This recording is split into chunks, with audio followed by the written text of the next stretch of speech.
Good afternoon, everybody, and welcome to the November 24th Governance and Priorities City of Nanaimo Council meeting. First, I'd like to recognize that we are on the traditional territory of the Nanaimo First Nation, and our clerk today is Ms. Sheila Gurry. I believe everybody is here in person, except Councillor Eastmere, who may be joining us late, if I understand correctly. There's a bunch of red text here on the page that kind of reminds me of the Bible a little bit, but I think what it summarizes down to is let's be nice to each other and keep our comments respectful. And that goes for council and, of course, anybody else in the chambers. We do have a question period sheet. It's over behind Ms. Gurry. If there's anybody throughout the proceedings that wishes to note a question, and at the end we will take time for questions for council.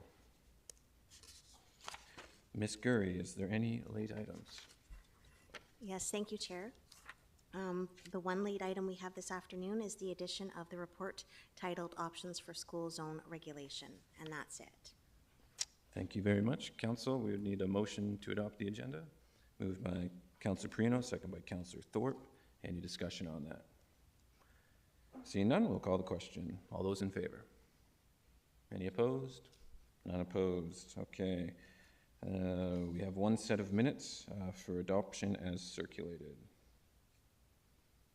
Moved by His Worship, seconded by Councillor Hemmons. All those in favor? Any opposed? All right, thank you. Agenda Planning Council, Ms. Gurry.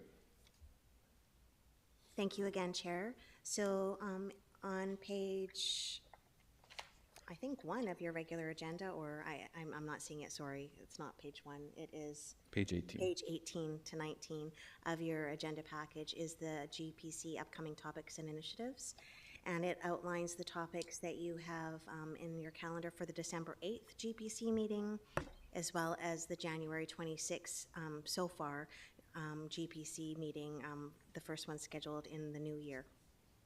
There are future 2026 GPC meetings with dates to be determined. One or more of them might be included with the topic that's already scheduled for January 26th, and or they might go into the February or March dates in the new year. So the new calendar for 2026 will be included on your next GPC at your next GPC meeting, attached to this page of upcoming topics and initiatives. And if there are any members of the committee that wish to add any further topics, you can do so now by motion, and there's no motions required for what's already on this sheet. Thank you, Ms. Gurry. Councillor Gesselrock.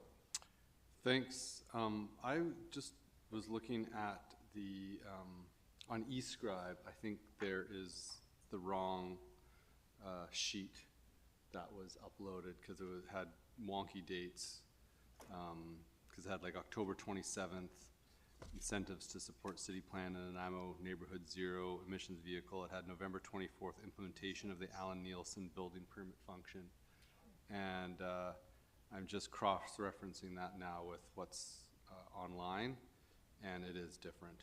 So I just wanted to confirm here, I'm just catching up. December 8th will be the zero emissions vehicle bylaw, and then Alan Nielsen's January 26th. Okay, it was just the wrong page that was uploaded. So mine is on eScribe right now. I just brought it up, and I'm showing December 8th. I'm showing what's on the screen here on my eScribe. Yeah, maybe try refreshing it, because I just turned my eScribe on, and Mr. Lindsay has the same thing on his eScribe. Okay, we can sort out the technical okay. later on. And so what's on the screen right now in front of on the big screen here is what should be on your eScribe. So my apologies if that wasn't showing up correctly. Okay, thank you. Okay. Any council, any comment on the agenda planning? Okay. Seeing none, we will move on into reports then. Okay, we got a lot of the same type of reports today. We'll turn it over to Mr. Sims here, but the first one is under Connected Nanaimo Bradley Street Traffic Calming. Mr. Sims. Thanks, Chair, and good afternoon, Council. It's a non-controversial agenda in front of you today. Anyone who has 2 feet, a driver's license, a wheelchair, or a cycle could be interested or affected by today's discussion.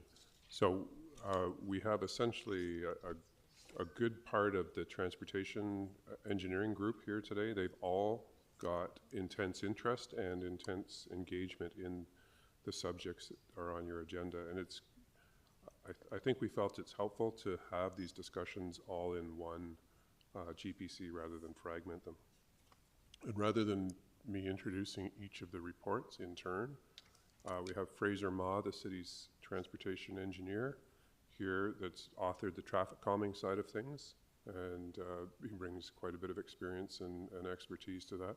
And of course, you're familiar with Jamie Rose, our manager of transportation, who has been working on the speed, the school zone report. So rather than me jumping in and confusing things or confounding things, I'll just pass it over to Mr. Ma and Mr. Rose when they're finished. Thanks. Great, thank you very much. So, yeah, as discussed, we have 3 traffic calming reports that I'll walk through. So, the first two being for some specific projects that have been working their way through the Transportation Engineering Group, and then the third one being a summary of the program and the guideline where we're at. So, let's walk through the reports and yeah, we'll have some discussions. So, the first one that we have is for Bradley Street. So this is one moment, please. Councillor Eastmere. Thank you. I'm going to recuse myself on the Bradley Street traffic calming project because I live in the immediate vicinity. Thank you. Thank you. Okay. Yeah, so Bradley Street, this has been working its way through our system, as I mentioned. Typically, we receive requests for traffic calming through resident just outreach and through the neighborhood associations as well. So this is a combined one where we've heard from the community individually as well as through the neighborhood association. So through our process, staff go and do a review looking at speed and volumes, and this location did meet our thresholds for that, given that it particularly in relation to the decreased speed zone along there of 30 kilometers an hour. We were seeing speeds in 54 kilometer an hour range. So staff developed 3 different options to look at how we could add some traffic calming along that section from Bradley Street, as well as consideration of the surrounding area along Millstone and Holly. And through discussion with the neighborhood association, identified the preferred option that's being brought forward today to introduce one-way traffic from Wall Street up around and then onto a bit of Millstone to Rosehill, going one-way westbound to northbound, as well as some additional features on that section of Holly, acknowledging that there might be some, traffic southbound will probably be rerouting over that way. So there's consideration for a speed bump on that section as well. So that was identified with the neighborhood association as a preferred option. We then went to do a community survey, engaging the surrounding area. We received 69.8% of responses in support of the traffic calming. So that moved us to the next step. I've identified a few notes that we heard from the community in there, both in support and opposition. So those are in the report. Nothing kind of wildly notable in there. But yeah, definitely some concern about the impact on the surrounding area. So that's where I've noted that there is consideration on that section of Holly Ave. Noting the cost, working with our consultants, our cost estimates around $125,000 for this, which would be within the existing traffic calming budgets that we have available for this. And then a comment on, we engaged with emergency services, and I understand there's the distinction now with the motion that came forward to be working with the drivers. We're still working with our contacts to figure out what our exact process for that is going to be, but since this one was already moving along, we used kind of a more standard process working with contacts in management, and the response primarily from fire and EHS, since it forms part of their route, is that when they're using this section, the one-way follows, they would be using it kind of northbound, and it would be their return that would come back along Holly or on Terminal. So there weren't any big concerns at that level, but we'll talk about it a bit more. We are actively working on how we're going to be doing implementing the motion to engage with drivers. So yeah, so that's kind of the high-level summary. Councillor Armstrong. Sorry, thank you. I just wanted to thank you very much for reaching out, because that is a main emergency route that's used regularly by police and ambulance. I'm more concerned about ambulance than police, so, because they're the ones that are more impacted. And my understanding from what I read earlier was that they're okay with making it into the one-way, that that's not an issue for them? Yeah, our engagement, again, this is at the management level from our standard process preceding the motion. Yes, they're good with Yeah, the motion. well, there was consultation, that's all I care about, so I really appreciate that, and thank you. Councillor Thorpe. Thank you, Chair. If I may, through you, thanks, Mr. Ma. I'm sure it's just me, but I had a little bit of trouble picturing this from the report. So would Holly Street be included in the one-way designation if we went with option one? Through the chair, no, Holly Street would still be two-way, but we are adding some features on that section of Holly from Rose Hill to Bradley. There's a speed bump and just sort of some curbs to create a little bit of friction, as we refer to it in transportation world, to manage speeds along there. But there would still be northbound and southbound. Okay, that's fine. Thank you. So again, just so I'm clear, if I'm coming up Wall Street, get to the top of Wall Street, I would be able to turn right but not turn left onto Bradley. Is that correct?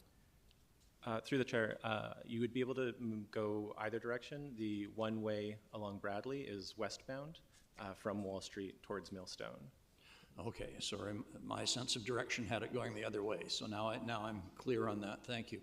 And if I may, perhaps through to Mr. Sims, because I think this was maybe before Mr. Ma was born. I remember many years ago there was a pilot project where Bradley was a one-way street, and I forget which way it flowed, but I don't think that project lasted too long. So I'm just curious if there's any historical comment from that, Mr. Sims. There is a historic comment, yes, and you're probably not far off with your presumption of age there. Through the chair, so there was in fact a DCC project, which was very much a car-centric project that was a connection between Wall Street and Holly. And so it would have done sort of an S-bend to line up with Holly Ave. So that was, of course, created quite a bit of concern in the neighborhood itself, and it was very, expensive for the value that we would have seen out of it. But as I say, in hindsight, very car-centric, would have impacted a number of properties, as well as probably encroached on the Millstone River as well. So that project was abandoned. That was 2004. Thank you. Thank you very much. That's it. Mayor Krog. Thank you very much, Chair, and I'm reminded of that saying that's in great currency now. If you're not on the, if you're not at the table, you're on the menu. And so I'm curious to know, of the 86 responses that were received, how many potentially could have responded, given the number of condos, multi-unit residential buildings in the area? Rough idea? Through the chair, yeah, with the condos, it'd be difficult to say. I'm hesitant to take a guess. I don't know if you have any thoughts, Mr. Rose. Through the chair, so I don't know if we have an explicit number because of that context with one address and then multiple dwelling units, and so I don't think we're really in a place to be able to answer that. So. And if I may, Chair, 25 were opposed to implementing traffic calming option 1, which is the one I'm certainly leaning towards. What was the opposition, or was it recorded to option 2 or 3? Yeah, through the chair. So we did go through, and it was difficult to fully disaggregate folks' responses. There was kind of a lot of feedback in some of them. There were definitely folks who were opposed to option 1, but in favor of one of the other options. I believe it was 9 of the responses explicitly said, not this, yes this. There were other ones that said, we support this, but would prefer this. So I don't have the full breakdown, but we could certainly, yeah, dig into that a bit more and refine it. And if I may, with option one, you've talked about a speed bump basically on Holly, on a section of Holly. That would be between Millstone and where Holly connects to Bradley, so to speak, correct? Through the chair, between Rose Hill and Bradley. If we can scroll down on the image up there, sorry, that's just showing the west half of the project. Yeah, So so Holly, that's where this, exactly. yeah. It's a little obscure in the, in my, Okay. in my written form, which doesn't require uploading and can never confuse you. And the concept there is that you're expecting there will be more traffic coming that way now and people speeding. Is that the, Yeah, we think that some traffic would, instead of being on Millstone, that would be heading southbound, that might get deferred onto Holly. So making sure that we're considering the broader network as well and adding some traffic calming along that section. based on your expertise with respect to Rose Hill, I'm just wondering, at some point, does it make sense to turn Rose Hill into a one-way street the other way, potentially depending on what happens with the traffic flow? I'm not a traffic engineer, as you can well tell, but I know that this will be controversial for a while at least, if it's implemented. Yeah. And I appreciate the long-term, how shall I say, cure would be incredibly expensive if you're focused on vehicular traffic only, so. Certainly, through the chair, that was something that came up in some of the feedback, was that all of a sudden, like, people are going to be driving southbound on Millstone and then realize they can't get through to Bradley and be going down Rose Hill and increasing traffic there. I think often what we see with these traffic calming implementations, both in Nanaimo and elsewhere, is that there's an adjustment period. So I think we would likely see additional traffic on Rose Hill for the first period when folks who aren't familiar or aren't aware that this change has been made would be doing that. But given the context that Townsite, which is a much better road for that through traffic to be connecting across to Holly and then down, we would expect that that would become the dominant behavior, and in the long run, there wouldn't be a huge impact to Rose Hill. Yeah. Okay, thank you, Chair. Thank you, Worship, and we'll get you a magnifying glass so you can zoom in on your written copy and not miss that speed bump. Councillor Manley. Thank you, through you. One of the concerns I have about option one is that stop sign at the top of Wall Street. I mean, we got a real hill there, and for those times of year that we're entering now, that could turn into a real mess, just having people stopping on a hill, and then that is a fairly steep hill, and then trying to, you know, all you need is a centimeter of snow, and you've got people skidding all over the place. Was that taken into consideration for putting a stop sign at the top? I thought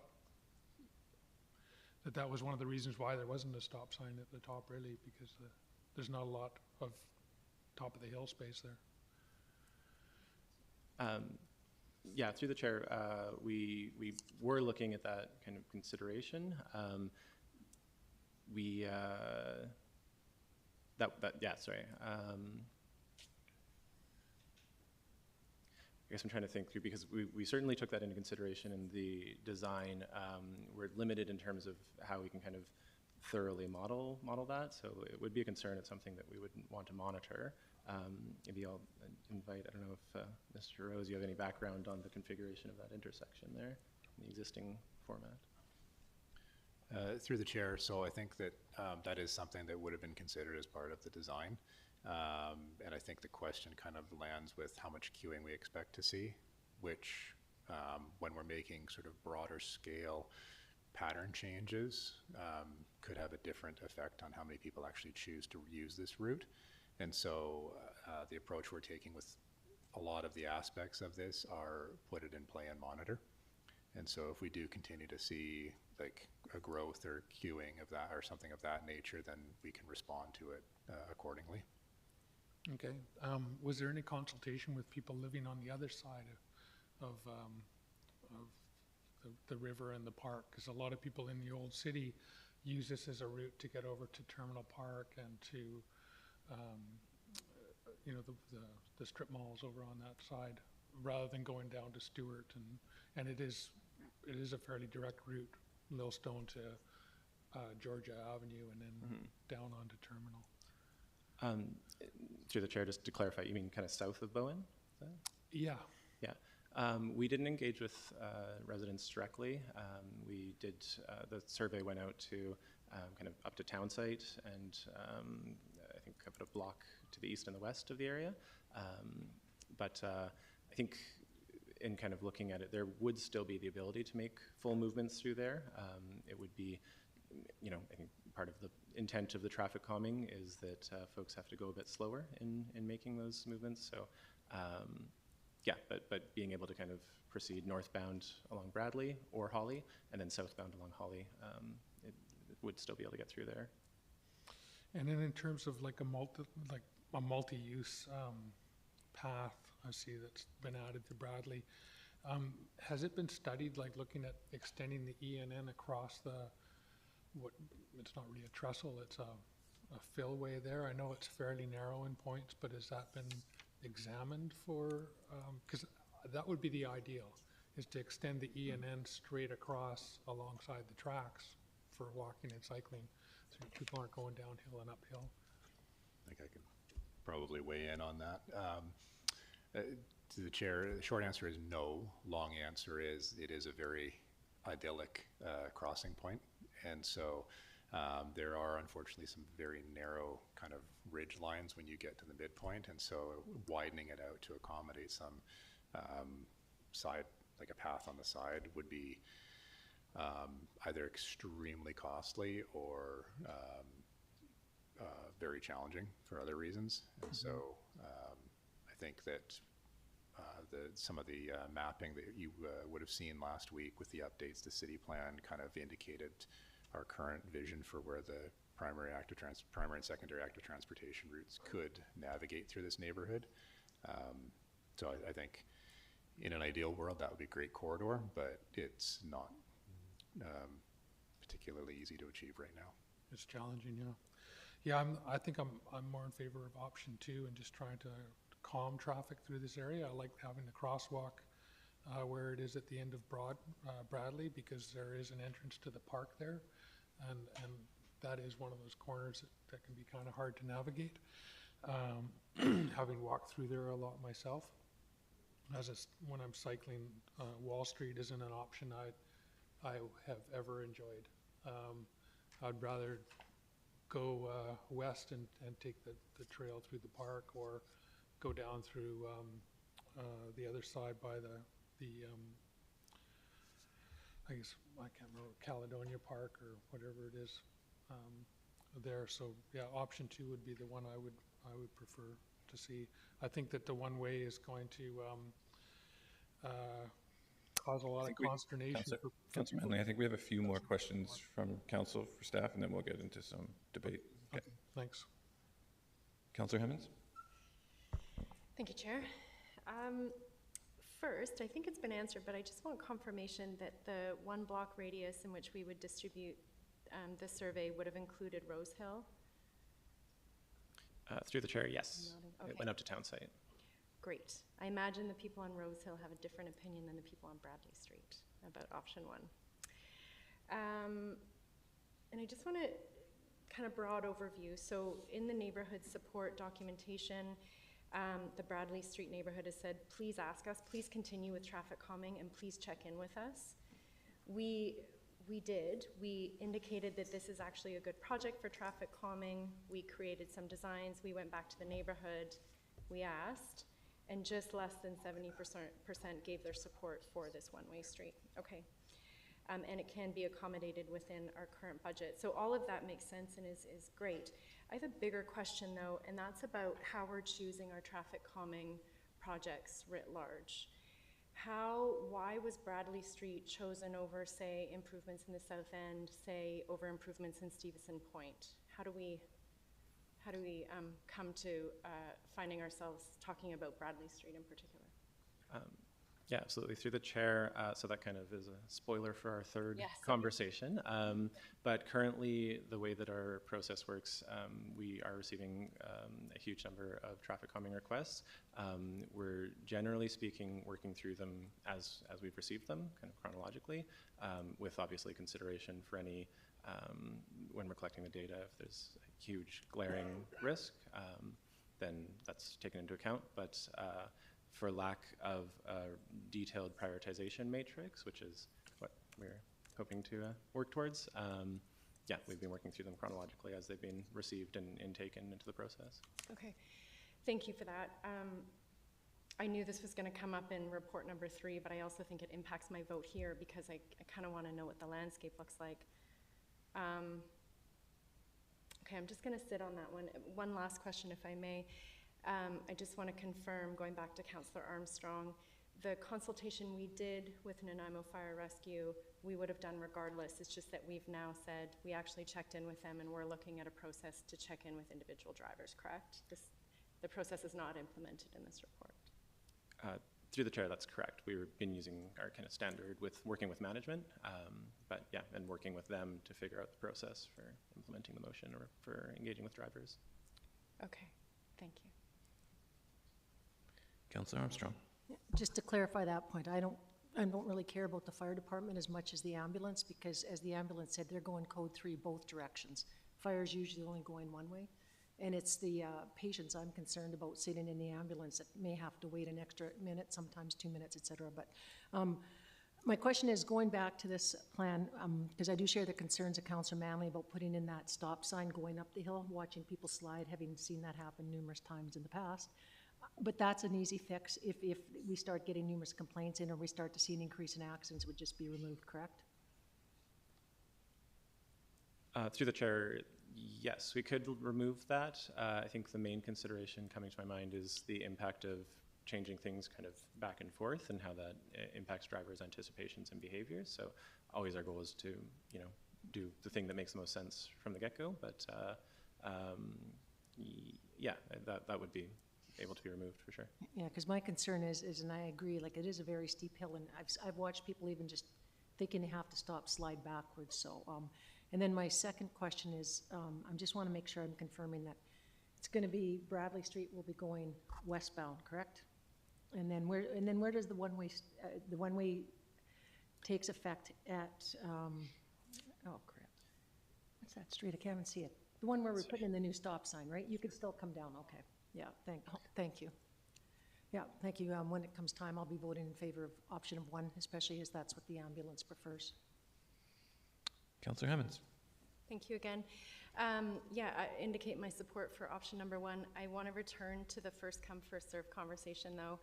I understand that this request came through the neighborhood association. I seem to recall that other neighborhood associations had indicated traffic calming as a priority for them. So how are we determining who came first? I'm still not clear on that. History, maybe? Mr. Sims, Mr. Rose? Sure, thanks, Chair. I think one of the things that maybe to that bigger picture question that Councillor Hemmons asked is the traffic calming was a relatively, low frequency request 15 years ago. And then it started to creep, and then it started to creep. And then COVID happened, and people watched cars speeding by their front window, and our requests have skyrocketed. So, as Mr. Ma indicated, the third report is, we finally got our feet under us now with our staff complement. We've finally got our feet under us, and we're going, this isn't working. And we've realized it hasn't been working for a while. We've been just overwhelmed with the number of requests, so we're attempting to reshift things or rejuggle things so that we can prioritize them in a better manner.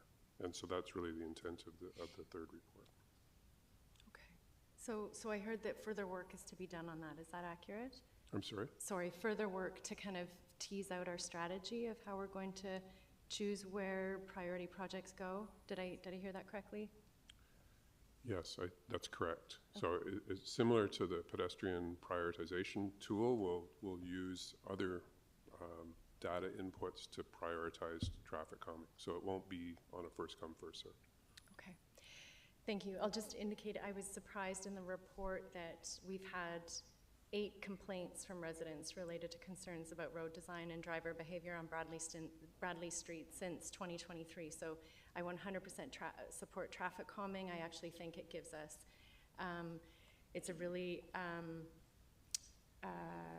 efficient use of our dollars to make the traveled environment feel better for people, so I fully support. I'm just curious and keen to see more work on how we determine, is it a complaint level when we hit 10 complaints? Like 8 complaints I find quite low, and just determining who goes first and having strategy around that would be interesting for me. Thank you. Okay, council, there's no one else on the roster here. We do have a recommendation in the package here, which is for option number 1. Moved by Mayor Croak, second by Councillor Perino. I keep wanting to call everyone director, old habit, apologies. Any discussion, council? Councillor Perino. Thank you, Chair. Just to say that this is one of those times that I should first of all say I agree with Councillor Hemmons that you sort of wonder how it got on the list. However, it's one of my favorite routes, I have to say, coming off of Townside onto Holly, and it has gotten busier over the years. There's no doubt about it.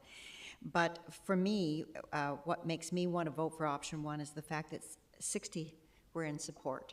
And so it's really helpful when the neighborhoods get involved and tell us what they want. And so that, 60 versus the 25, that was helpful for me to make that decision. So I appreciate people coming forward and voicing their opinion on this one. Thank you. Mayor Croak. Thank you very much, Chair. I'm with Councillor Perino on this one, and I appreciate Councillor Manley's suggestion that option 2 may be better, but I think realistically it's simpler, safer. With great respect, no complaints here, but the 3 speed bumps I have to drive over all the time on Bay Street, it's only out of respect for my neighborhood to the right-hand side of Bay as I head down that I don't drive through Lynburn in order to avoid those bumps. They are annoying, and I'm particularly conscious of what it means when you have speed bumps everywhere for snow removal and all those other things. So I think the one-way westbound with curb extensions is the logical thing to do in the circumstances. I will express some concern, though, about, as Councillor Manley has outlined, the stop sign at the top of Wall. I cannot, from a common sense perspective, see the value in it. People come up that street now, they get to go left or right. Why would we stop them because we're turning Bradley into a one-way street? It doesn't make a lot of sense, but I won't comment further. Thank you. Councillor Manley. Thanks. Yeah, I'm like looking at this on the bike path on Holly that just kind of ends at Bradley. And then is there a sidewalk on the south side of Bradley there? Like what are people doing? Are they going to cross over to the sidewalk on the other side of Bradley? I guess they would have done that earlier if that's the way they wanted to go, but it just kind of dumps out there. And so if somebody's cycling down Holly with the intention of going down to use Wall, are they expected to cross on that strange corner at Holly and Bradley and then take a left down Wall Street, or it just doesn't connect for me at all? Through the chair, this would be the section of Bradley between Holly and Wall Street? Yeah, like Holly Avenue, you can see there's a multi-use path there. Right. And then it just kind of ends. And then yeah, so people will be cycling on the wrong side of the road to then get to the other side of Wall Street to continue their path south. Yeah, so this whole area is quite constrained. The section between Holly and Wall there on Bradley. I think the broader idea that's kind of part of this is when we're adding some of these traffic calming measures, the intent is that vehicles are behaving a bit better, I guess, for lack of a better word. So where there is mixing with cyclists and vehicles on that section, that would kind of function that way. So cyclists are still able to use the vehicle lane. And then along Holly, there was an opportunity just based on the way that the geometry was laid out to add a little bit of additional space along that the east side there, and yeah, that was kind of the intent there to add in some dedicated cycling facility. Okay, I'm just concerned about it because if I'm cycling on the left-hand side of the road, going against opposing traffic, and then I get to a place where that ends, where do I go? Do I have to cross the street to flow with traffic for that short little jog to then make a left-hand turn to go down Wall Street? That doesn't make a lot of sense to me as a safe option, but I just find this a little bit disjointed and a bit confusing. I would have preferred option 2, so I'm not going to support option 1 on this one. Seeing no more discussion, I will be voting in opposition, I think option 2 as well. So council, the recommendation's on the floor. All those in favor? Those opposed? Manley and Brown opposed. Thank you. Moving on to item 2, Lost Lake Road Traffic Calming. Mr. Sims, Mr. Mao. There we go. Thank you, Chair. So our next project report that we have today is for Lost Lake Road. So this location is one where I didn't touch on it as much in Bradley, but another part of our process is to monitor and follow up with like when we do traffic calming measures. So this falls into that category where some features were added to add some traffic calming along Lost Lake Road.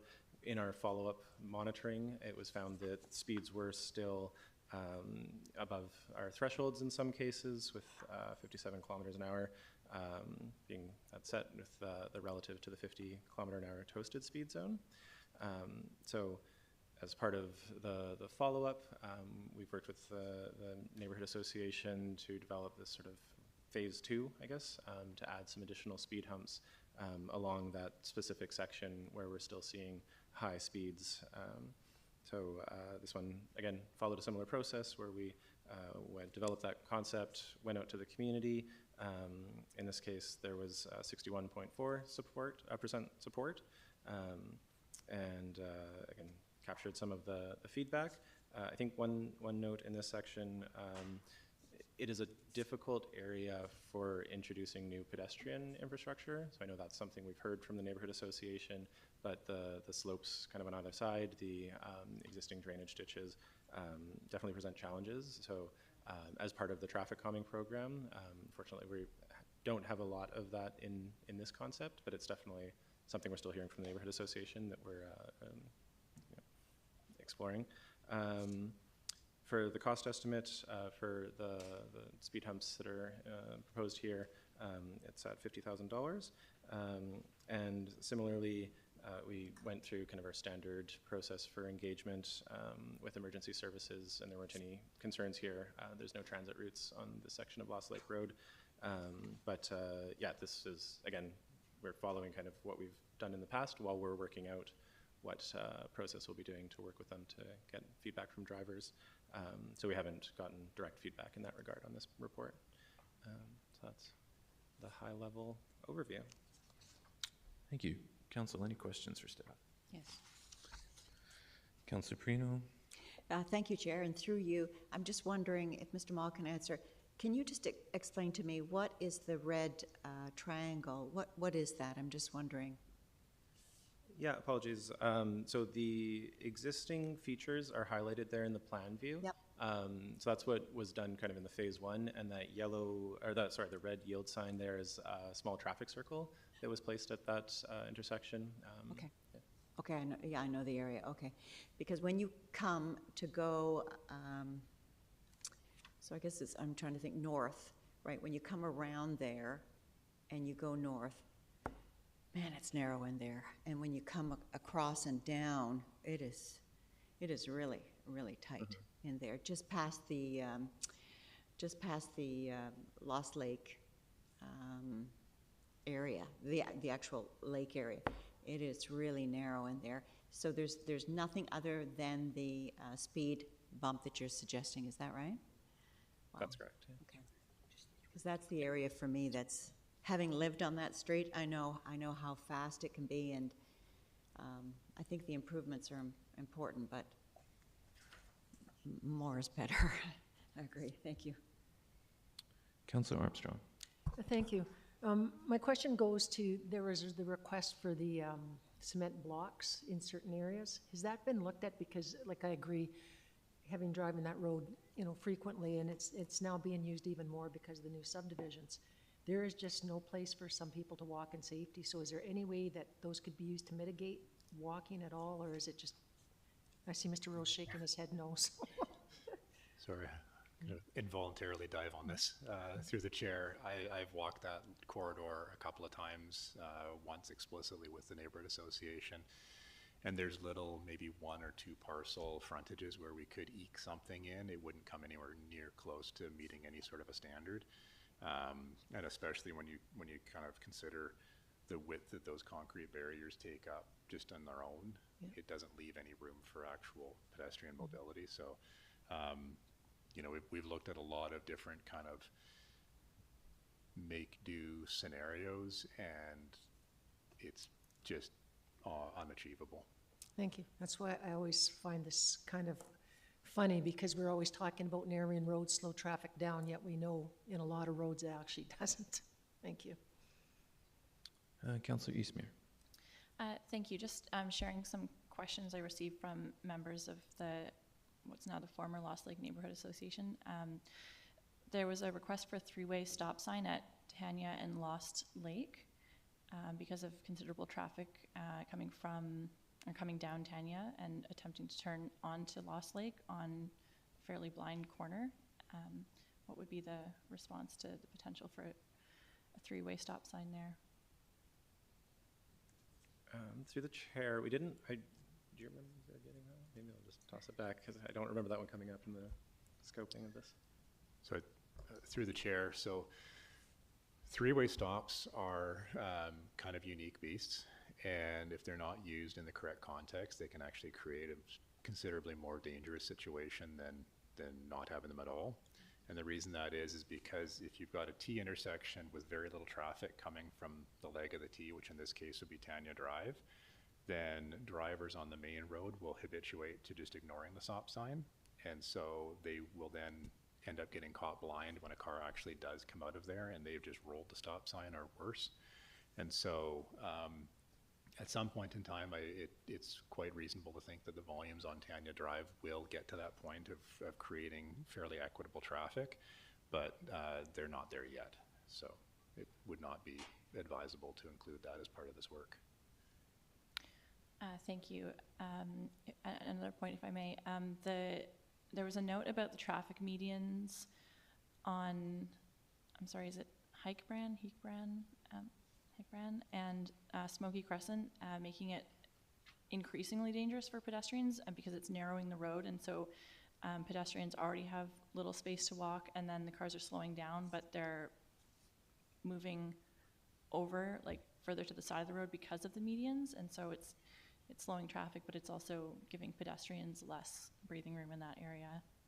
Yeah, again, through the chair, that's one of those areas where, so we've talked about having the concrete barriers and looking for space to put them. And so our initial application was to place them in an area that didn't overly constrain the road.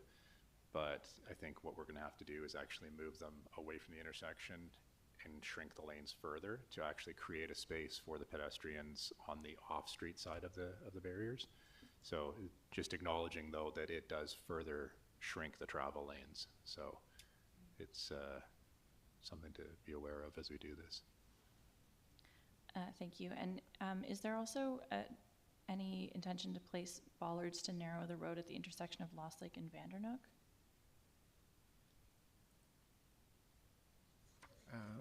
I don't believe that was part of the scope on this one. No. Okay. No.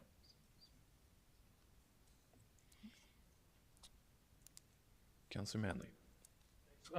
My questions have been answered. I had similar questions to Councillor Perino and Councillor Eastmere about the really narrow section of the road and just about Tanya Drive. And I don't know if there's a way to increase invisibility on that, or visibility on that corner for people turning, but if it's a bit of a blind turn, probably private property where there's a lot of bush on it. Not a lot that the city can do, but those were my questions. Thanks. From an operational point of view. Yeah. Yeah, we can definitely look into that one tomorrow, yeah. Councillor Hemmons. Thank you, Chair. Do we know how many people participated in the 2023 survey? I don't have those numbers handy. I'm just Yeah, looking for a comparator. If we had 101 people in 2025, was the 2023 survey on par-ish? So the mail-out footprint was identical. Okay. So there was some concerns from the neighborhood association following that it was not reflective of the overall neighborhood, but it is fundamentally all of the properties that could have been affected. And we did the same both times. Okay. And just a follow-up to that, and I don't know if you can answer this, but we had a 2023 survey that said we don't want any more traffic calming measures, or we can't get what we want. They want a sidewalk. So no more. We paused, and then we resurveyed in 2025, and it had actually reversed with people, I think 70% of people saying, yes, please keep going. What do you think changed? What do I think changed? Mm-hmm. That's unclear. I think that there was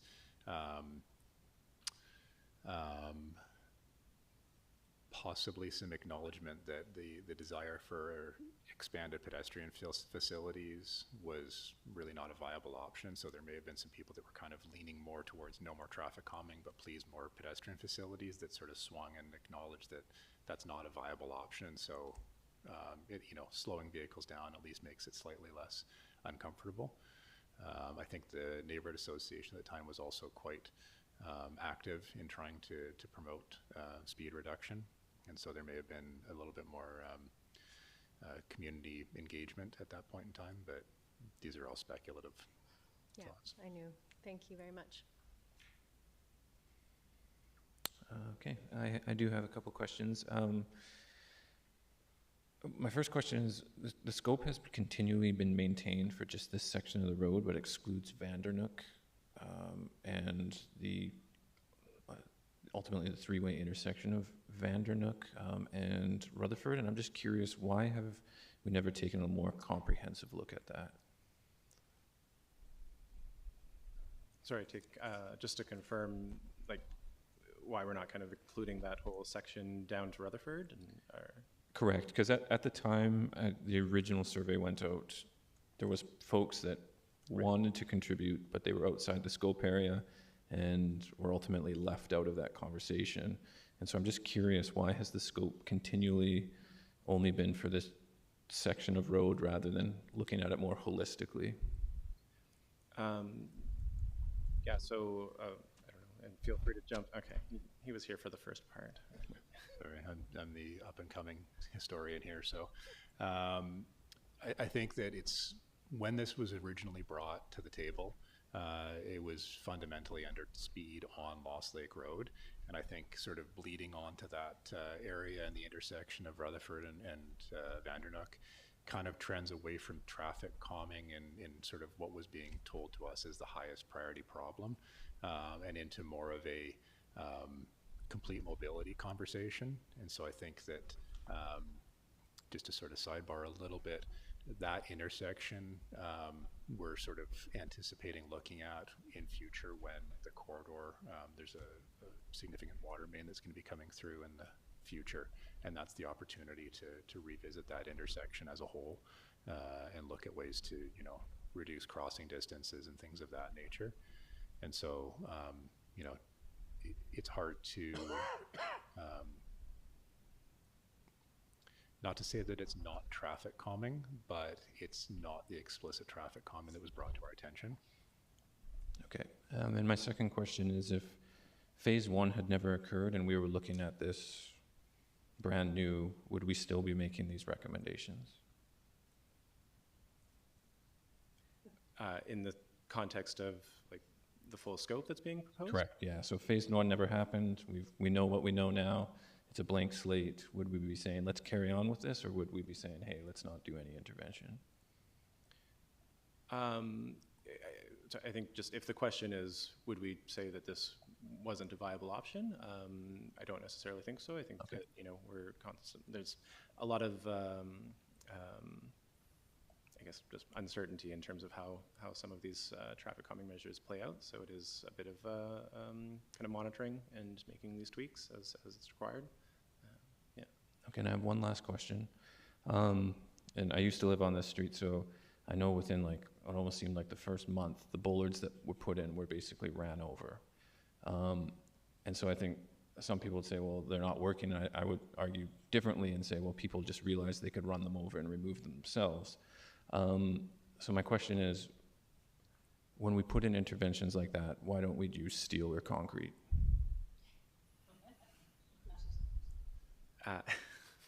It's a good question. We're always trying to balance kind of a myriad of factors, one of which being the safety of it.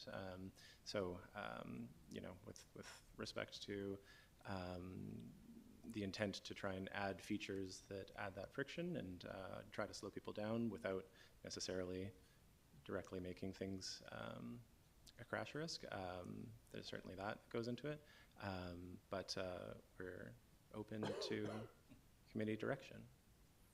Okay, Mr. Rose.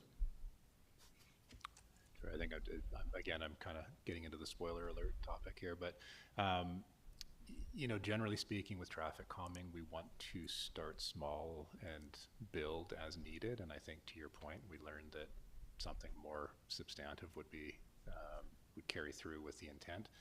And so I think that going forward, we can take lessons learned from each of these iterations and find a way to find a more effective tool. But again, it's just enough. We don't want to go overboard and have to backpedal on something that didn't work or was overly restrictive or something of that nature. So it's a fine balance, and I think most communities go through this kind of push and pull of how far do we go without going too far. So. Right. Okay. I got a few more questions here. Councillor Armstrong. Thank you. I'm just going to the feedback opposition where it talked about the multiple vehicle incidents, and I do know there were a few. But we always go to ICBC, but a lot of those never get reported to ICBC because people just pay out of their own pockets. So any other way of us being able to track that or nothing, eh? That's what I figured. Yeah, because I do know because I happen to drive by a couple. So. And it's when it's very icy that they slide into them. Through the chair, if you don't mind, I'd like to maybe touch on that. So other jurisdictions have fairly consistent and replicable data sets, typically like other states, other provinces. Our best data set is ICBC, but as you say, some people will pay out of pocket. Sometimes it doesn't get claimed. Sometimes there's further actions that take place that change the outcomes. And so it's our best option. It's our most consistent option, but it does definitely have holes in it. So. No, it's good. Thank you. Councillor Eastmere. Thank you. Just seeking clarification, and maybe I missed this, but have you heard a desire to have bollards placed on the outside of the lanes at the Smoky Crescent intersection? Yes, that did come up, and I think the brunt of the scope is going to be looking at the speed humps, but there are still some elements, so we could add those in.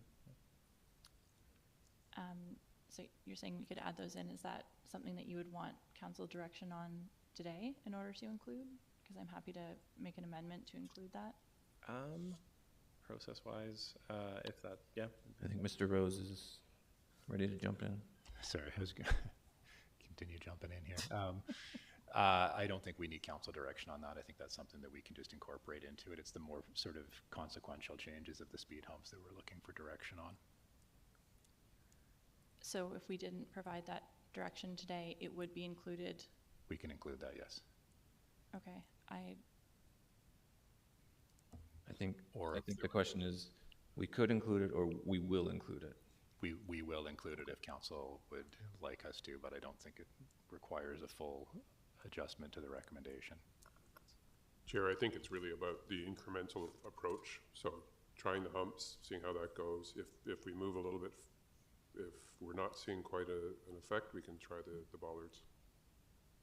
So it's, yeah. So, yeah, to that I would just express that I think what I'm hearing from people who live along there and walk along there is that they're looking for more safety for the pedestrians. It's not just about the speed humps for the cars. So I would like, in order to support this, to have a commitment to doing the bollards and not just the speed humps. So I think I would be looking for a confirmation in the recommendation today that we would have bollards placed on the outside of the lanes at the Smoky Crescent intersection. Sorry, if I could clarify through the chair, at the intersection or in a continuous fashion? Because continuous is not viable. Like if it's one particular location, which I believe I have had conversations with, then I think that's something that we can add, but in a continuous fashion is not achievable. That's what we've I don't think, struggled with. yeah, I wouldn't be thinking continuous. It would be more to protect pedestrians in and around that particular intersection. If I may suggest just a possible, I know we have a couple more, or at least one more question here, but we do have time between committee recommendation and council recommendation if there's need for further refinement and to modify a motion at the council table. Might be a way to have an offline conversation with staff to refine the exact location of bollards if there is a desire to include those in a motion. But if we could just, I think we have one more question here, and then Councillor Thorpe, and then get into any potential motions. Thank you, Chair. It's not a question, though, to be fair. It's a comment on Councillor Eastmere's suggestion. So if you don't wish to entertain that, that's fine. I won't be offended. But my thought is we're wandering really dangerously into operational affairs here, and I don't think council makes a motion every time we feel there should or shouldn't be a bollard in a certain location, or whether there should be a stop sign at the top of Wall Street or not. That we depend on the expertise of our staff to take the appropriate incremental improvements that they see in a general sense. So that's my thought on this, and I wouldn't be supportive of some last-minute change today. Thank you. Okay. Can get a recommendation on the floor if we want to. Any, Councillor Perino moving on? Is there a seconder? His worship. Any discussion on this? Councillor Perino? Thank you, Chair. And just again, one of these issues where I was really pleased to see the community survey, 62 were in support of implementing. And it was helpful for me to also know that 37 were opposed. It's a difficult road at best. And so I'm pleased with what staff has come back with, and I think it's a really good start at trying to calm that traffic area down. So I'm pleased to support that option. Councillor Eastmere. Thank you. I am in support of option 1, but I think that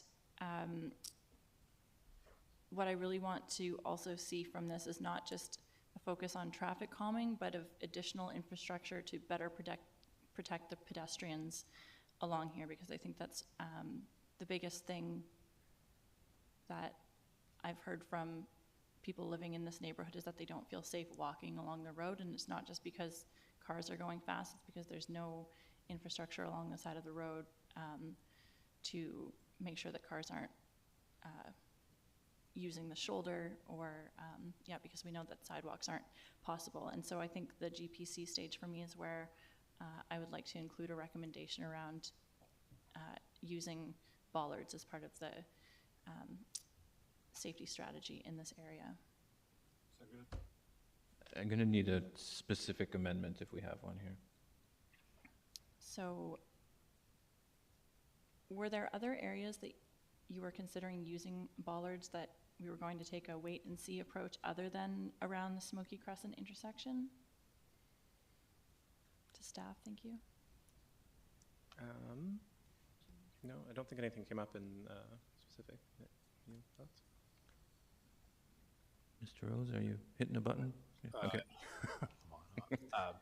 Through the chair. So the intent of this report was to seek support for the speed humps. And so we do acknowledge that there's a number of other features that have already been put out there.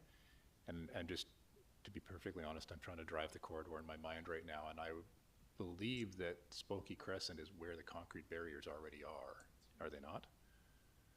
And so I'm not 100% clear on what we're elaborating on. And so if we've maybe adjusted the placement of the concrete barriers to address the concern about the sort of shrinking of space for cars and pedestrians as opposed to reallocating the space between cars and pedestrians, I think that's achieving the same intent for the question you're asking, but I could be wrong. So there's median barriers at the Smoky Crescent intersection. And so what that is leading to is, and you can see it in the area where there's like markings on the outside of the lanes because cars are veering more like closer to the shoulder in order to avoid the center median. So yeah, I hear what you're saying, that if you move those median barriers, it may help give back some of that space to the pedestrians. But I still think that the bollards that we have used in other places have been effective to help carve out that safe space for pedestrians. And so I still think even with moving the median barriers, it would be a helpful addition to signal to drivers that pedestrians also use this road. So that's why I'm bringing this amendment. Okay, do we have a formal amendment? I'm just wondering how we're amending the motion. So to my earlier comment, it would be to place bollards on the outside of the lanes around the Smoky Crescent intersection. So basically the implementation of Lost Lake Road Traffic Common Phase 2 as outlined in the staff report, blah, blah, blah, and include bollards on the outside of the lanes at the Smoky Crescent intersection. I think Councilor Gesselbrock was chomping at the bit to second that one? Okay. So we have an amendment on the floor. Anything further to the amendment, Councilor Eastmeyer? Okay.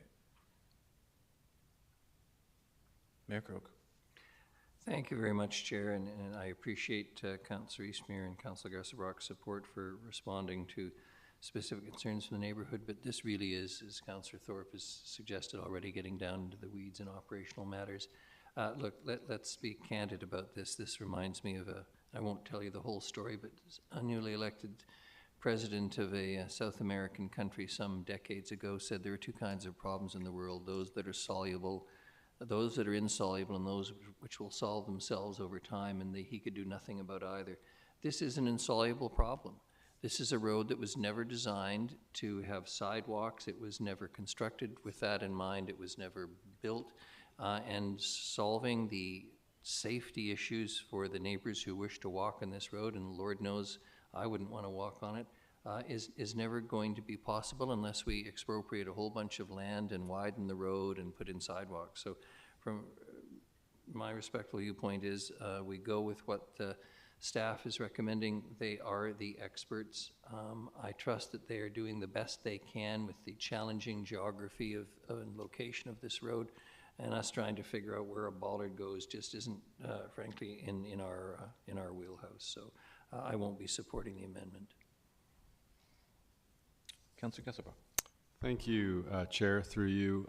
I 100% support bollards whenever we can put bollards. I've seen them put in town, and the impact is immediate and effective and direct. It really delineates what is pedestrian area from the road. And every time that we're kind of like a little bit tentative of putting them in, and then they go in, it's always good. And you know, there's like the flappy jack type, and then there's the ones that are like more rigid. If we're worried about people riding them over, put the more rigid ones in. It's like 4 bolts, you put it down. If it doesn't work out, we can move it, but they're super cheap. And I do think that when people can like clearly see what's for a pedestrian and what's not, it's gonna stop. And like Lost Lake, definitely, it's horrible if you're a pedestrian on that lane and anything extra. And like, then we don't have to get so worried about if there's enough room for walking, because like, it's on the side of a cliff, but just even a bit of separation and visible separation will do wonders. So, you know, if it started around this little intersection, that's great, but you know, if we have money, even do it further. I know that's not part of this, but I 100% support it, and don't feel a need to be incremental about it. Thank you. Councillor Armstrong. Yeah, I'll be opposing. I don't believe in the bollards at all. I think they give pedestrians a false sense of security, and I've seen it. I've watched them being torn down up on Brickyard already. And they just went in about a couple weeks ago. I also think that we also have to balance the needs of car traffic as well, even though we're looking at pedestrians. But they can be very dangerous, cause more damage, and also increase our insurance rates. And my last point, which won't be popular with a lot of people, but a lot of these people that are complaining moved in there knowing there was no sidewalks. I'm sorry, but we can't go back and create history and try and change that. When you move it into an area and hope that if I complain enough, I'm gonna get sidewalks, when we can't afford $9 million, that's just my belief. Like, I believe our traffic engineering has done a really good job on a very difficult street, and I normally take their expertise into account, and I don't think bollards are required at this time, and I think they're just, like I said, they provide a very false sense of security, which actually sometimes can increase pedestrian MVAs. Thank you. Thank you, and we're doing pretty good, like 6 speakers in, and no one's called it a glorified goat path yet, so Councillor Perino. Thank you, Chair. I'm not necessarily against this option. However, my struggle with this is that we're talking about car traffic right now. I'd like to stick to that. I'd be very happy that this comes to a future GPC to discuss, but I want to give staff time to do a proper assessment of this. I want to know what the public thinks of it in that area. I want to know what the cost is.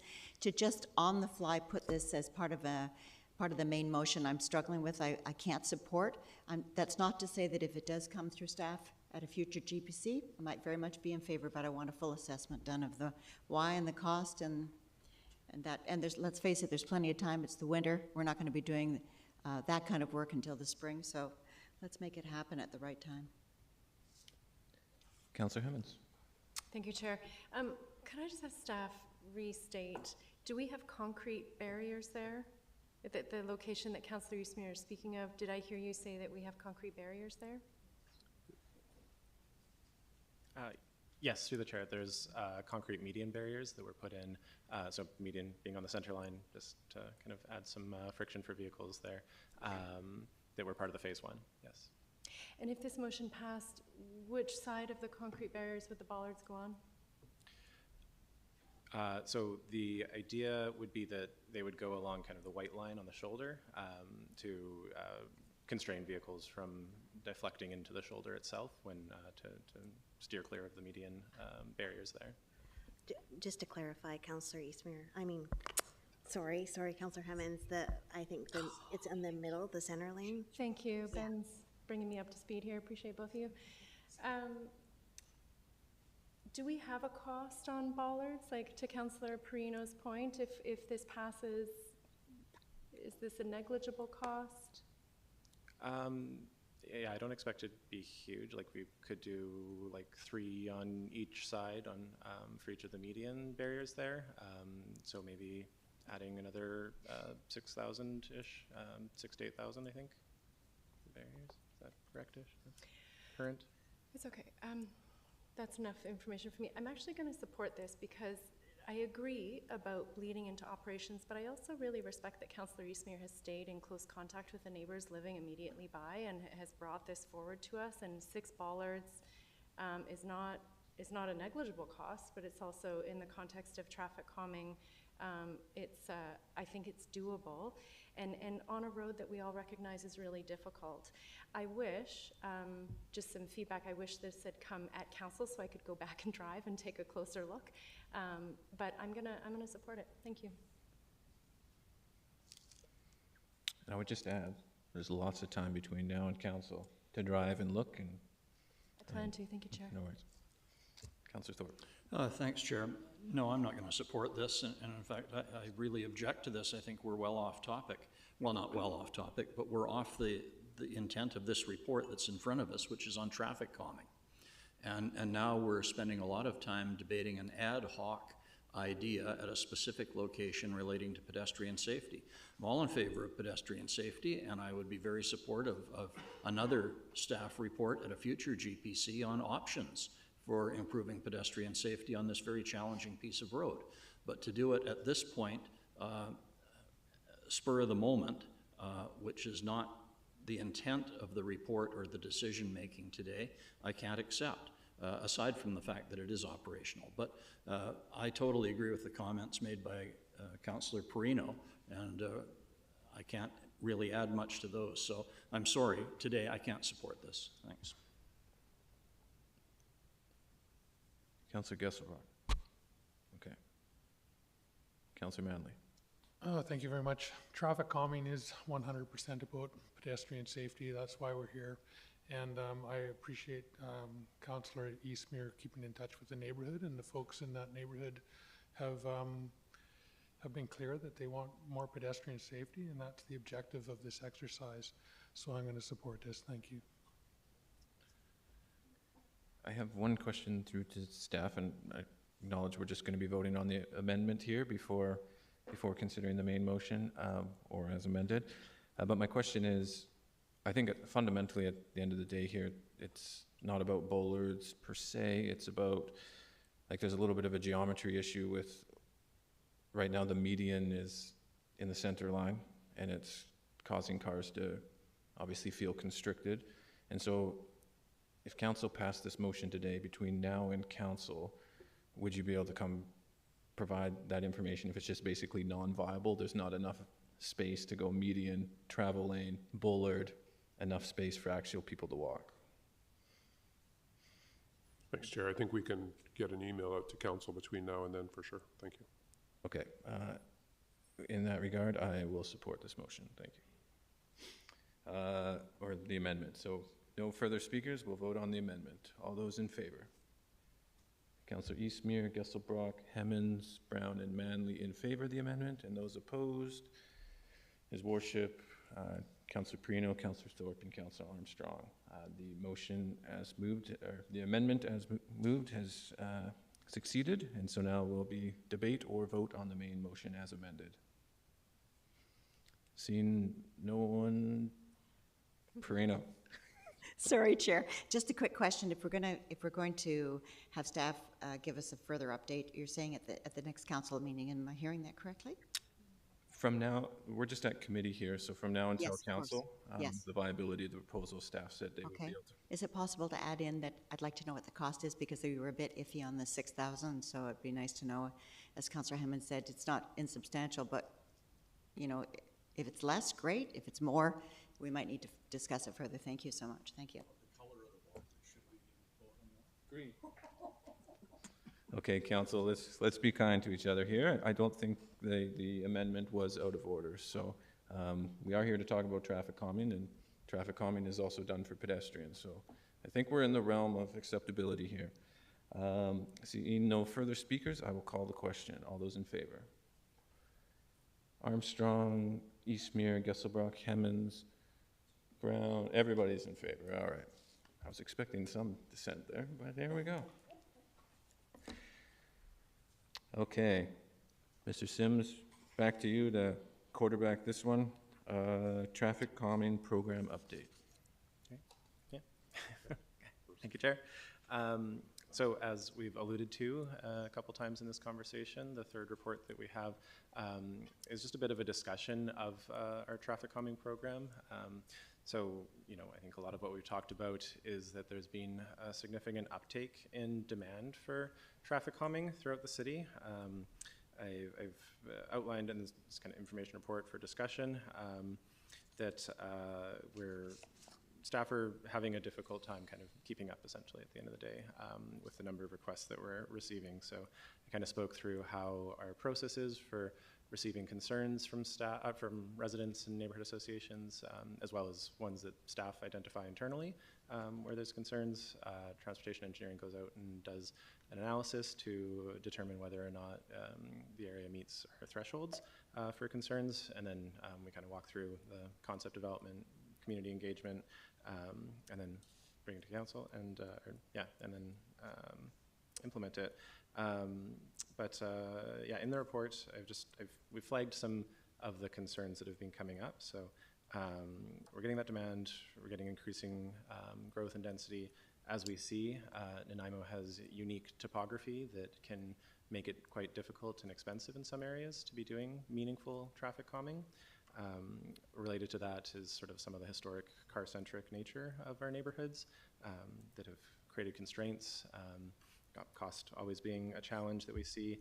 And then one of the ones that we discussed is that project prioritization framework that we're using.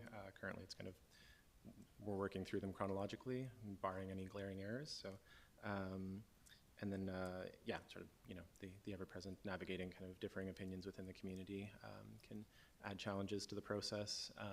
So staff are proposing doing an update to our 2005, sorry, traffic calming framework and guidelines that we have in the coming year, and looking for those opportunities where we can increase efficiencies. We don't expect that we're going to, you know, crack this case wide open in the next year, but definitely looking for where we can improve things. So we've listed some of those opportunities in the report. Just kind of to touch on some of them briefly, we're working with a supplier to look at where we can kind of aggregate anonymized data so that staff aren't needing to go out and install a monitor, a monitor just to check those speeds and volumes every time we're looking at a corridor, looking at how we can build those prioritizations so that we're addressing the highest risk areas. So I hope this isn't too spicy, but we did include there the opportunity with respect to the costs of local service areas to expedite projects where the costs are available. Some communities kind of try to front end some of that validation that there's community support by requiring those initial applications or requests to come in with a demonstration that there is community support. So obviously staff would still validate that and make sure that it meets our satisfaction, but that's sort of adding some of that to the process potentially. Working up some more standardized designs, but again, it still has to be site specific, so unknown how much that will necessarily improve the efficiencies. And then, yeah, revisiting our guideline overall to look at some of those criteria that we're using to determine where we're utilizing efforts and when we're utilizing traffic calming efforts. So there's also some discussion around just acknowledging the motion to be engaging with drivers from emergency services and transit. We're working on that process, and that's something that, yeah, with the timing lined up, that we'd be incorporating into there. So yeah, that's kind of just a high-level overview of one of the tasks that we'll be tackling in the coming year to try and work through this challenge that we're facing. Yeah. Thank you. I think we have some questions. Just a quick one off the top, because it wasn't clear for me from the urban systems framework from the past. Would it be a council-adopted framework or just a staff kind of level policy? Higher ups? Through the chair, I think that if we were going to create a more strategic review and vetting process, it would be something akin to what we did with the pedestrian crossing matrix. And so I think that what we would expect to do is work with council to identify priority elements, but it would be maintained as a staff level operating document. Okay. Councillor Gesselbach. Thanks. I appreciate the energy put into this and, you know, addressing sort of the large demand for it. And just on the standardized designs that you kind of mentioned a little bit there, just in terms of improving efficiency, you know, sometimes, you know, there's so many just different unique situations. I'd be concerned almost that would slow it down. You know, if something didn't fit into a standard design, then just panics. And so I just kind of, yeah, everything would still be, sorry, through the chair, site-specific to make sure that we're working with the geometry of the specific location and working to specifically address the concerns that have been identified, since the measures that you use for if there's excess volumes on a particular road wouldn't necessarily be the ones you'd use for excess speeds. But yeah, I think we'd still have to work out the degree to which we can standardize things, but just kind of acknowledging that there might be some efficiencies there. Yeah. Okay, great, thanks. And just to like the different scales of interventions, just, you know, from my experience, like up on Chase River, the stuff that was put in there and just the responsiveness, like it seems like they've had really good effect in slowing people down. Like, it definitely slows us down coming back from the Nanaimo River, and I know just with the bollards and everything, it just sort of delineates the pedestrian and the lanes, and that's great. And the interventions sort of in the south end, like along 7th, when we put those bollards, and then Princess Street, it's having really beneficial impacts on the communities in terms of people being able to feel a lot safer walking and slowing down speeds. And so in terms of like the scales of interventions, are we looking at like being able to deploy, will we be able to address quicker some of the needs that we're hearing from the communities with maybe less involved interventions, but doing it quicker and then stepping back, monitoring, and then adding more as things go? Or I'm just curious if that's addressed at all. Go for it. I was going to say, yeah, through the chair. That's always part of the process, is kind of determining what that scope would be. Like we've been discussing with some of these projects what the specific extents are. I think we'd certainly be looking at what makes the most sense. I think something we've talked about is that there's a lot of emerging trends outside of Nanaimo, so we'd definitely be incorporating sort of some industry best practice reviews of this, whether different jurisdictions in similar contexts are seeing the best results coming from those really kind of do the bare minimum and see how it goes and work incrementally, versus trying to really do it all at once, just so that we're not having to remobilize if we do need to go out. So there'd be some learning there, but yeah, I think it would be. We're looking at all that stuff. Thank you. Yep. Councillor Armstrong. Just on the traffic comment in regards to speed bumps, and I believe Mr. Sims was there when the Accessibility and Diversity Committee spoke about the fact that some speed bumps are much harder for those with back injuries or spinal cord injuries to go over. Would we be looking at a standardized speed hump that would actually minimize the impact to those with back or spinal injuries? Through the chair, that's something we'd look at. We do kind of have working practices in terms of there's different heights that you can go to, and generally that's informed by the context. For the most part, we use sort of the higher ones in school zones where we really kind of need to have that attention drawn to it. There's definitely balances to be struck. There's kind of the speed humps versus speed bumps, which are kind of the bit lower slopes on the approaches. But of course, with kind of making it less impactful, it can mitigate some of the intent to calm traffic. But yeah, we would definitely be considering those factors on the accessibility side. Thank you. And just on feedback to the recommendations, I really do like the community-led petitions, because then we wouldn't be hearing from just one or two people. Because I've heard the exact opposite up in Lost Lake, and I've been with that group for like about, I guess, 8 years now. Most of them don't like the bollards, so you get one group says one to one, one says to the other, and it's very obvious by the first surveys. And I talked to a lot of them that felt that there's no point doing them because they weren't listened to. So that's the problem with the surveys. That's why I very much like the petition led, because then people have to put their name to it. Thank you. All right, this is just for information.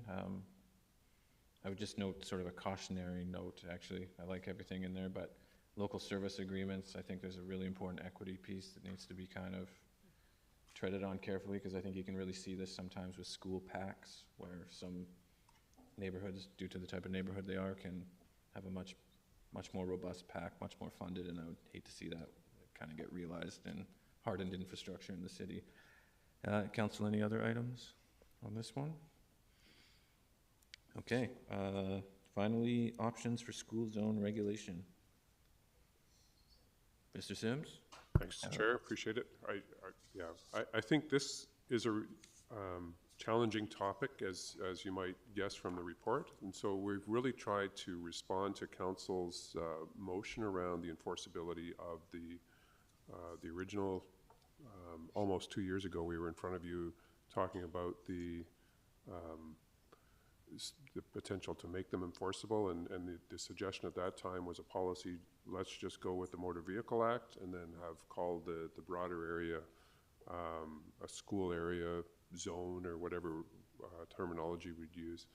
And then I think now more recently Council said no, we want to make it a little bit more robust than that, referred it to the Public Safety Committee, and then I think the Public Safety Committee's provided a similar motion, but maybe I should just toss it to Mr. Rose, but really we're trying to respond to the motions not only from council but the Public Safety Committee here. Mr. Rose. Thank you very much. Staff have been to council to discuss this a couple of times already. We've also been to some of the committees. And really the origin of the concern is that the Motor Vehicle Act is very, very prescriptive as to where a speed-reduced school zone can be applied. It is quite explicit to the frontage of a school, and so anything beyond that really is not eligible, which makes it very challenging for the members of our detachment to enforce. Compounding that, we have historically been, and maybe we've inherited some of these through amalgamation, received, I guess, some school zones that are not entirely intuitive. I'd point to the Uplands Drive school zone and the Hammond Bay, Nearicole Hammond Bay school zones. They're quite displaced from the school. It's not to say that these school zones are explicitly ignored, but there is definitely an inconsistency and challenge for drivers to understand what they should be doing and where they should be doing it, and subsequently whether or not the RCMP can in fact enforce it. And so we've had a lot of conversations, and as Mr. Sims said, we did bring an option to council a little over a year ago, which was very much in line with the Motor Vehicle Act.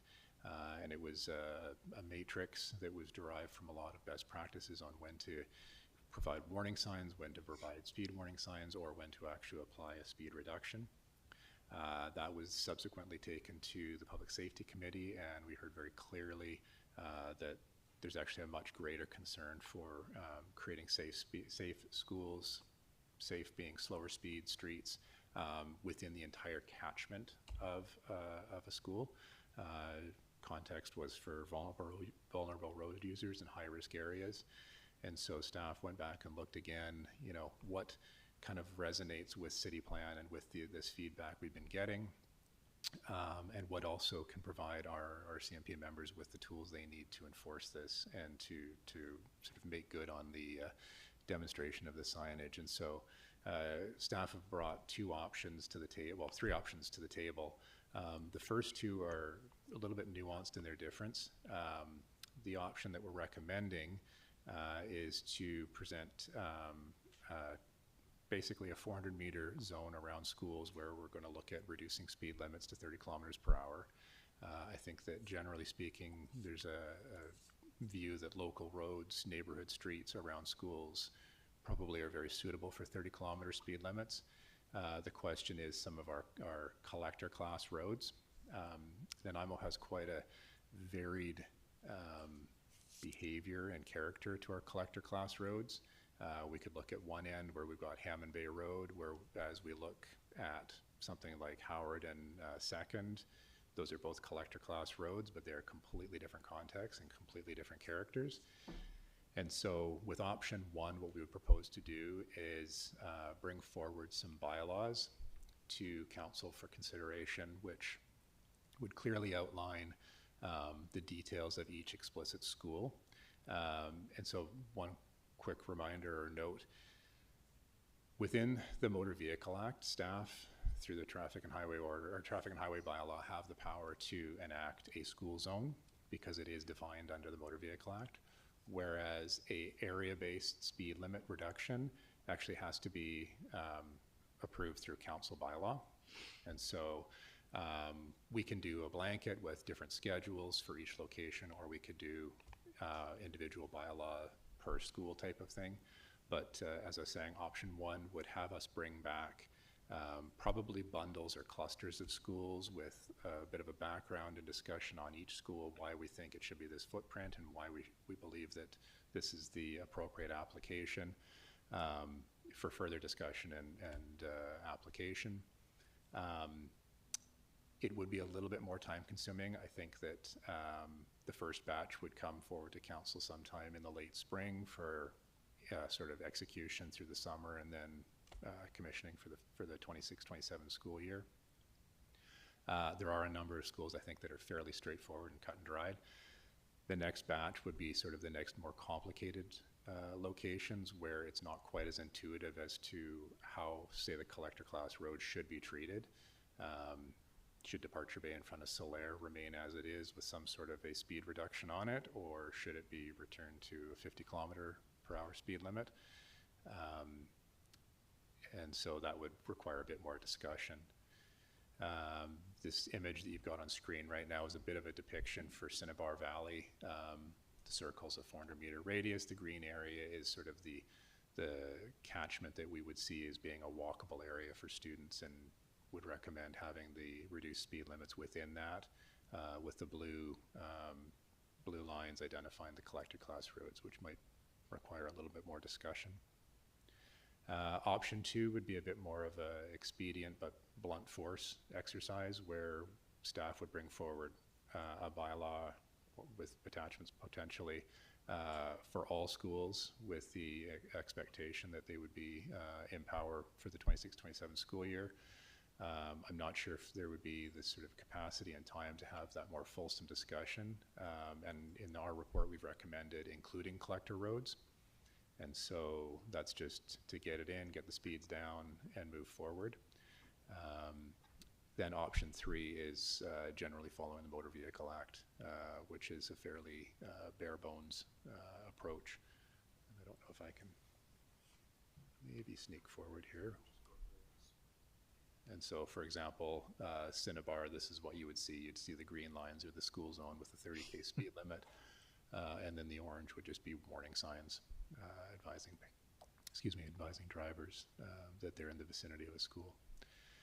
So I hope I've covered off all of the salient points, but happy to answer any questions and elaborate as needed.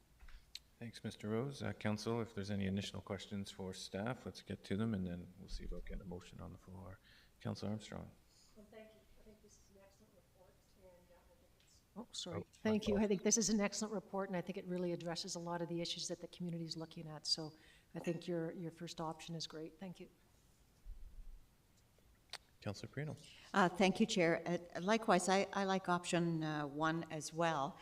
The struggle, like when I think of Rutherford School, to actually, if we were to take option 2, and I could be wrong, so please feel free to fix it in my head, but the option 2 for, say, a school like Rutherford would mean that we would be reducing the speed on Hammond Bay as well. So option 1 would be much less invasive to the main collector roads like that. Is that correct? Through the chair, potentially. Potentially, okay. Yeah, so I think that with option 1, it would give us that opportunity to do a more explicit review of each particular location. Yes.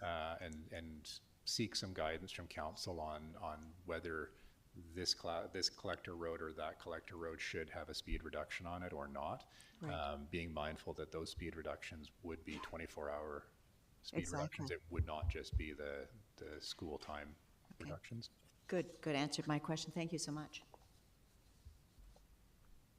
Okay, I see no one on the speakers list. Councillor Armstrong, I think, has a question. Yeah, I just have one more. In Calgary, they changed all of their school zones to playground zones, because then it's only effective from 7 to 9:30. Is that something we looked at so that those roads could then go back up when they're not with kids, or is this the more recommended motion? Through the chair, so we briefly looked at it. We have a fairly effective application of playground zones and speed reductions already, and I think that there is a potential that if we open the door up to that path, we could create, and this is not necessarily a bad thing, it's a cautionary thing. Many of the green areas that you see on those maps right now, so like the little parklets, would then become eligible for speed reductions anywhere near them. And so I think that there's a risk right now that it would kind of muddy the waters with the conversation that's taking place. That's good. So this is a good starting point then and can be looked at a later date. Thanks. Councilor Perino, were you moving A, B, and C there? Okay, so the recommendation as included in the agenda. Okay. Second by Councilor Hemmons. Any discussion, Council? Councilor Gasselbrough. Great. I'm very grateful for this report. I think this is a huge step forward.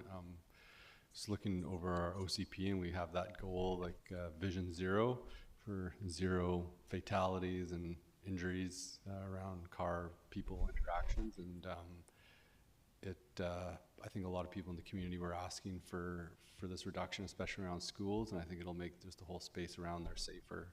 And I just have a quick question just around the collectors. Basically, the phase approach will be, there'll just be a nuanced discussion around each collector and whether it makes sense or not to have it part of it. Like, you know, I know there's issues with Hammond Bay Road at Rutherford, you know, just with traffic flow, but at the same time, you know, if everything else is 30 kilometers around it, you know, kids do cross over that road to get to school, and all of a sudden you're dealing with, you know, vehicles moving much quicker. But I think just sort of, yeah, I guess the question is, like, you know, even in that case, will there just be sort of a more rigorous analysis of whether we could be creating more unsafe conditions or not, or whether it warrants it? Through the chair, yeah, I think that it, as you say, it would create that opportunity for a discussion to sort of weigh off the throughput, the efficiencies and the volumes versus the potential speed versus the risk of non-compliance in sort of off-peak times, you know, at 9 o'clock at night or 6 o'clock, 5 o'clock in the morning. Are we going to see people traveling through at a higher rate, or, you know, exceeding the speed limit, because it doesn't feel like it should be a slow road, whereas something like, I make reference to the roads around Fairview, where it's 100% a residential neighborhood, and it should feel slower and should be slower all the time. So. Great, thank you. Councilor Eastmere. Thank you. I'm certainly supportive of this. I really appreciate the staff time that went into this, and I also just want to speak to the work of the Public Safety Committee for reviewing this item back in June of 2024 and recommending that we had staff work on the elementary school speed limits and applying that 30 kilometer per hour school zone where that requirement could be achieved, and then regulating it to 30 kilometers an hour where it couldn't be. And I really appreciate the work of that committee on this and helping us finesse this in a way that we're going to be able to create safer zones around schools and improve safety for children and families. So thanks for this work. Seeing no additional speakers, Council, call the question. All those in favor? Any opposed? None opposed? That brings us to the end, with the exception of question period, but I'm not sure there's anybody left to ask questions.